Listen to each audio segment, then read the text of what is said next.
বন্ধুরা, নিম্নচাপের কারণে যে বর্ষা প্রবেশ করেছে দক্ষিণবঙ্গে এবং উত্তরবঙ্গের একাধিক জেলায়, তাতে আজকে এবং আগামীকাল কোন কোন জেলায় কী পরিমাণ বৃষ্টি থাকছে তা আমরা দেখে নিচ্ছি। এছাড়া তাপমাত্রা ঊর্ধ্বমুখী হওয়ার সম্ভাবনা আছে কিনা, আগামী কতদিন পরে দক্ষিণবঙ্গের বা উত্তরবঙ্গের জেলায় ঝড় বৃষ্টি থাকবে তাও আমরা দেখে নেব। এছাড়া বঙ্গোপসাগরে বন্ধুরা কিন্তু আগামী দিনগুলিতে ঘূর্ণাবর্ত তৈরি হচ্ছে না। এক কথায় এই মাসের মধ্যে ঘূর্ণাবর্ত তৈরি হওয়ার কিন্তু আশঙ্কা বেশি একটা নেই। বঙ্গোপসাগরে তেমন বেশি একটা নিম্নচাপ থাকছে না।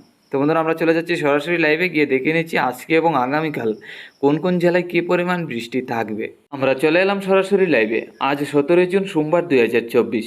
দেখুন, আজকে সকাল থেকে আমরা দেখতে পাচ্ছি বাংলাদেশের উত্তরে রংপুর, সিলেট, ময়মনসিংহের সাইড নিয়ে রয়েছে হালকা পাতলা বৃষ্টি। এছাড়া শিলিগুড়ি, আলিপুরদুয়ার, গুয়াহাটির মধ্যে ভারী থেকে অতি ভারী বর্ষণ আছে। আসামে শিলচর, করিমগঞ্জ, হাইলাকান্দি জেলার মধ্যেও হালকা থেকে মাঝারি বর্ষণ রয়েছে আজকে সকাল থেকে। এছাড়া আমাদের ত্রিপুরা, বাংলাদেশের ঢাকা, বরিশাল, চট্টগ্রামের দিকে মেঘলাভাব থাকলেও বৃষ্টি নেই। এদিকে রাজশাহী এবং খুলনা বিভাগের দিকে কোনো রকমভাবে মেঘলাভাবও নেই, আমরা যেটা দেখতে পাচ্ছি। আজকে দুপুরের মধ্যে গেলে আমরা দেখতে পাচ্ছি যে নিম্নচাপটা চলে আসবে আমাদের ত্রিপুরা রাজ্যের দিকে। তাতে আজকে দুপুর থেকে আমাদের ত্রিপুরায় হালকা পাতলা ঝড় বৃষ্টি থাকবে। এছাড়া বাংলাদেশের সিলেট, ময়মনসিংহ, ঢাকা, কুমিল্লার মধ্যেও হালকা পাতলা ঝড় বৃষ্টি। আসামের শিলচর, করিমগঞ্জ, হাইলাকান্দি জেলায়ও হালকা পাতলা ঝড় বৃষ্টি থাকবে।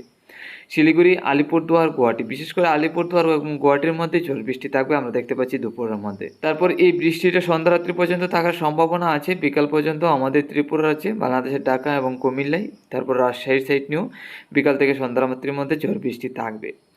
মধ্যরাত্রির মধ্যে গেলে আমাদের ত্রিপুরা এবং চট্টগ্রামের দিকে পরিষ্কার। বাংলাদেশের উত্তরে রংপুর, সিলেটের সাইড নিয়ে ময়মনসিংহ সহ হালকা পাতলা ঝড় বৃষ্টি। এদিকে আলিপুরদুয়ার, গুয়াহাটি, আসামের শিলচর, করিমগঞ্জ, হাইলাকান্দি জেলায় হালকা পাতলা ঝড় বৃষ্টি থাকবে আজকে মধ্যরাত্রির মধ্যে। আগামীকাল সকালের মধ্যে গেলে আবারও উত্তরবঙ্গের জেলায় ভারী থেকে অতি ভারী বর্ষণ, তাতে শিলিগুড়ি, আলিপুরদুয়ার, গুয়াহাটিতে ভারী থেকে অতি ভারী বর্ষণ হবে। এছাড়া বাংলাদেশের সিলেটের মধ্যে হালকা পাতলা ঝড় বৃষ্টি, আসামের শিলচরের দিকে হালকা পাতলা ঝড় বৃষ্টি থাকবে আগামীকাল সকালে। দুপুরের মধ্যে গেলে নিম্নচাপটা চলে আসবে আমাদের ত্রিপুরার দিকে, তাতে আমাদের ত্রিপুরা সহ বাংলাদেশের রংপুর, সিলেট, ময়মনসিংহ, ঢাকা, কুমিল্লা, আসামের শিলচর, করিমগঞ্জ, হাইলাকান্দি জেলায় হালকা পাতলা ঝড় বৃষ্টি। এছাড়া আলিপুরদুয়ার, গুয়াহাটির মধ্যেও হালকা পাতলা ঝড় বৃষ্টি থাকবে। তারপর সন্ধ্যারাত্রির মধ্যে দেখতে পাচ্ছি আমাদের ত্রিপুরা এবং চট্টগ্রামের দিকে পরিষ্কার। বাংলাদেশের সিলেট, ময়মনসিংহ, তারপর রংপুর, এইসব জেলাগুলির মধ্যে হালকা পাতলা ঝড় বৃষ্টির সম্ভাবনা আছে। তো বন্ধুরা, আমরা যেটা দেখতে পাচ্ছি আজকে দুপুর থেকে বিকাল পর্যন্ত আমাদের ত্রিপুরা রাজ্যে ঝড় বৃষ্টি থাকবে। আগামীকালকে দুপুর থেকে সন্ধ্যারাত্রি পর্যন্ত ঝড় বৃষ্টি থাকবে, তারপর মোটামুটি পরিষ্কারই। আর উত্তরবঙ্গের জেলাগুলির মধ্যে ভারী থেকে অতি ভারী বর্ষণ হবে প্রত্যেকদিন রাত্রি থেকে পরের দিন সকাল পর্যন্ত। এছাড়া কতদিন ঝড় বৃষ্টি থাকতে যাচ্ছে দক্ষিণবঙ্গে এবং উত্তরবঙ্গের জেলায়, আগামী 19 তারিখ থেকেও দেখতে পাচ্ছি যে নিম্নচাপ রয়েছে এবং বৃষ্টি থাকবে। 20 তারিখের মধ্যে নিম্নচাপের কারণে বৃষ্টি হবে উত্তরবঙ্গে এবং দক্ষিণবঙ্গের একাধিক জেলায়। 20 তারিখ থেকে 21 তারিখ এবং 22 তারিখ পর্যন্ত দক্ষিণবঙ্গের একাধিক জেলায় বৃষ্টির সম্ভাবনা। এক কথায় এই মাস ভরা কিন্তু দক্ষিণবঙ্গে এবং উত্তরবঙ্গের জেলায় ঝড় বৃষ্টি থাকবে নিম্নচাপের কারণে। যদি তাপমাত্রা দেখি তাহলে আজকে দুপুরের মধ্যে বাংলাদেশে কিন্তু আমরা দেখতে পাচ্ছি 35 থেকে 36-এর কাছাকাছি মোটামুটি গরম থাকবে বাংলাদেশে। আমাদের ত্রিপুরা রাজ্যে 32 থেকে 33, এছাড়া বাকি জেলাগুলির দিকে 27 থেকে 28।